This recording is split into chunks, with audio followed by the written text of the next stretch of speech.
ठगी पीड़ितों का जब तक भुगतान नहीं तब तक मतदान नहीं। अभिनव गुप्ता। ठगी पीड़ित जागरूकता संगठन के द्वारा नगर के एक गेस्ट हाउस में प्रेस वार्ता का आयोजन किया गया, जिसमें संगठन के सभी पदाधिकारी मौजूद रहे। इस दौरान जिलाध्यक्ष ने ठगी से पीड़ित लोगों का जब तक भुगतान नहीं तब तक मतदान नहीं का नारा दिया और कहा कि सरकार जल्दी पीड़ितों का भुगतान कराए, अन्यथा संगठन की ओर से मतदान का बहिष्कार किया जाएगा और आंदोलन किए जाएंगे।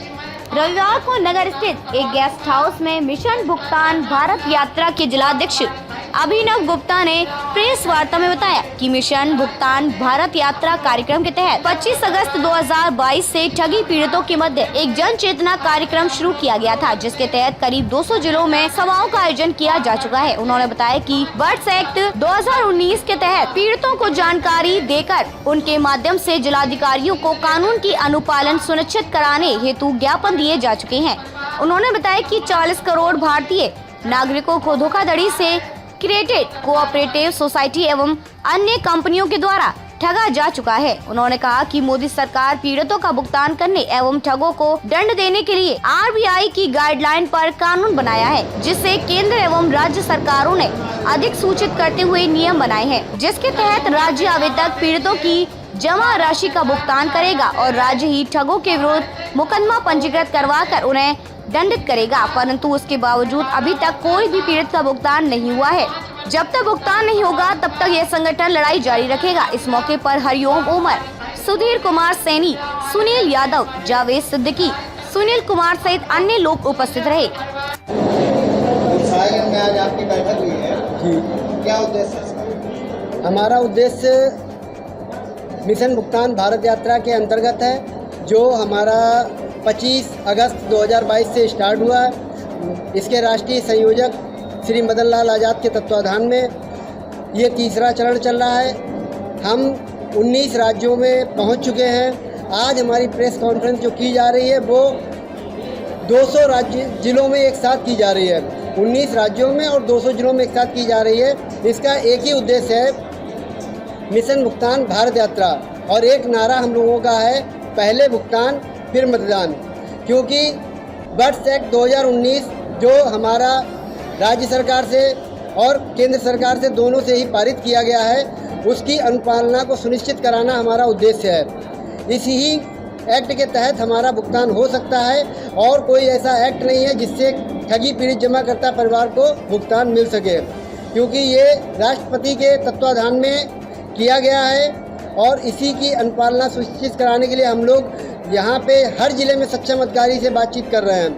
लगभग 42 करोड़ भारतीय नागरिकों के साथ धोखाधड़ी में ठगा गया है। जी हाँ, क्या कदम आपके द्वारा उठाए? हमारे माध्यम से और हमारे संगठन के माध्यम से सभी लोगों को जागरूक किया जा रहा है कि सभी लोग हमारे साथ खड़े हों और हमारा साथ दें, क्योंकि जब तक संगठन मजबूत नहीं होगा तब तक हम किसी भी लड़ाई को अंजाम नहीं दे सकते। अब हमारी लड़ाई किसी भी संस्था से नहीं है, बल्कि हमारी लड़ाई अब सरकार से है, राज्य सरकार से, केंद्र सरकार से। क्योंकि बर्ड्स एक्ट 2019 जिसके ऊपर ये किताब बनाई गई है, the burning act unregulated deposit scheme act 2019, यही एक्ट एक ऐसा है जिसके तहत हम सबको भुगतान मिलेगा और इसी एक्ट के तहत हम सभी 42 करोड़ जमाकर्ता परिवार एकत्रित होने जा रहे हैं। और हमारा इसका जो समापन है 2 अक्टूबर महात्मा गांधी की जयंती 2023 को रामलीला मैदान दिल्ली में होगा। हम सभी लोगों को यही जागरूक कर रहे हैं कि अधिक से अधिक लोग एकत्रित होकर दिल्ली पहुँचे और हमारा सहयोग करें, जिसमें मदन लाल आज़ाद जी जो दमखम लगा के इतना बड़ा संगठन एकत्रित किया है। आज हम 19 राज्यों में पहुंच चुके हैं। हमारी सरकार ने प्रत्येक ठगी पीड़ित के भुगतान की गारंटी प्रदान की है, जिसका पालन बेईमान अधिकारी नहीं कर रहे हैं। ऐसे में आपके द्वारा संगठन द्वारा क्या कदम उठाए?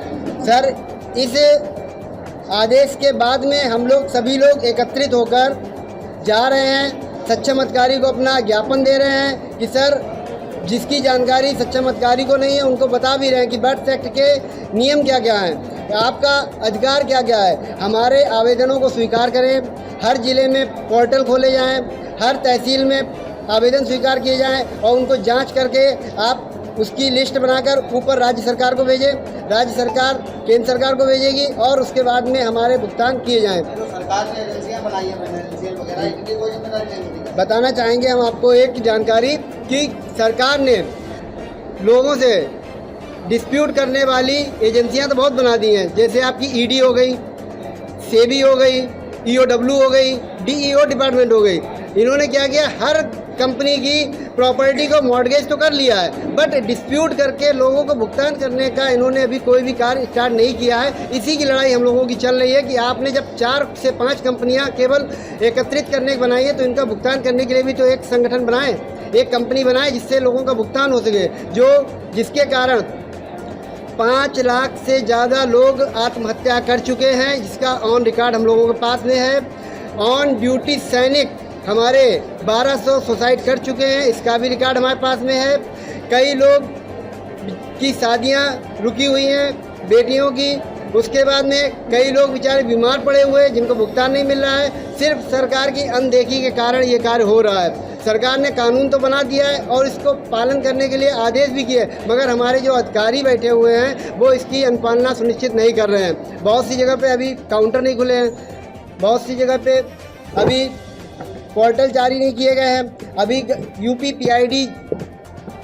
पीआईडी के एक्ट के तहत PIDGR.in हमारे उत्तर प्रदेश सरकार के मुख्यमंत्री माननीय आदित्यनाथ जी ने स्टार्ट किया है।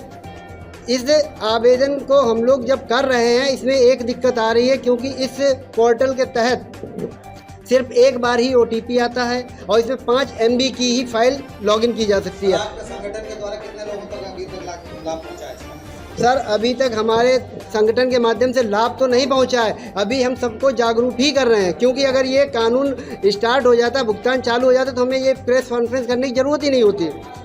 हम लोगों को जागरूक कर रहे हैं, सरकार को जागरूक कर रहे हैं कि आपने जो एक्ट बनाया हम उसी की अनुपालना सुनिश्चित कराने के लिए आपसे कह रहे हैं। हम ये नहीं कह रहे कि आप कोई मेरा नया कानून बनाए, आपका ही बनाया हुआ कानून है। इस कानून के अंतर्गत ये हमारी जो है इतने सारे एक्ट बने हुए हैं। हमने इसकी कॉपी ADM को दी थी, ADM साहब कह रहे थे इसकी हिंदी में कॉपी लेके आइए। मैंने कहा सर, जो कानून बना हुआ है जैसे हमारे पास है मैंने आपको दिया है, आप इसको पढ़िएगा और इसके तहत आपकी जो ड्यूटी बनती है वो आप कराइएगा। क्योंकि सबसे ज़्यादा परेशान हो रहा है जमाकर्ता, सबसे ज़्यादा जमाकर्ता परेशान होता है। परेशान होने के बाद में कार्यकर्ता उससे ज़्यादा परेशान हो जाता है, क्योंकि जमाकर्ता तुरंत फ़ोन करता है उसको कि मेरे आवेदन स्वीकार नहीं किए जा रहे, मुझसे पैसे मांगे जा रहे हैं, मेरे आवेदनों का क्या किया जाएगा। क्योंकि हर ज़िले में करीब 5 से 10 लाख आवेदन जमा हो चुके हैं और अभी तक किसी भी अधिकारी ने ये जानकारी नहीं दी कि हमने अभी तक कितने अपलोड कर लिए हैं, कितने फाइल बना दी है। किसी भी अधिकारी ने, किसी भी जिले के सक्षम अधिकारी ने नहीं दी है। तो आपके द्वारा उठाए गए इस कदम से सरकार एक्शन में आएगी? बिल्कुल आएगी, क्यों नहीं आएगी? क्योंकि 2024 का जो मुद्दा है, अभी हमारे चुनाव आने वाले हैं, सांसदीय के चुनाव होंगे, वही हमारा मेन मुद्दा है। पहले भुगतान फिर मतदान, क्योंकि भुगतान नहीं तो मतदान नहीं। इसका हम 42 करोड़ जनता एकत्रित होकर बहिष्कार करेंगे, हम लोग रोड पर उतरेंगे, इसका आंदोलन करेंगे, क्योंकि हम जायज़ लड़ाई लड़ रहे हैं। हम अपना पैसा मांग रहे हैं, हम किसी के बाप का पैसा नहीं मांग रहे, जो हमारी मेहनत की कमाई है। नागरिकों को कोई संदेश देना चाहते हैं? नागरिकों को हमारा यही संदेश है कि सभी लोग एकत्रित हों, क्योंकि सरकार से लड़ाई लड़ना इतना आसान नहीं है। पब्लिक से लड़ाई लड़ी जा सकती है, लोगों से लड़ाई लड़ी जा सकती है, मगर सरकार से लड़ने के लिए एकत्रित होगा। ठगी पीड़ित सभी इकट्ठे होंगे और इकट्ठे होने के बाद में ही जितने भी ठगी पीड़ित हैं, 42 करोड़ ठगी पीड़ित हैं, सभी लोग एकत्रित होकर सरकार पे हल्ला बोल करेंगे।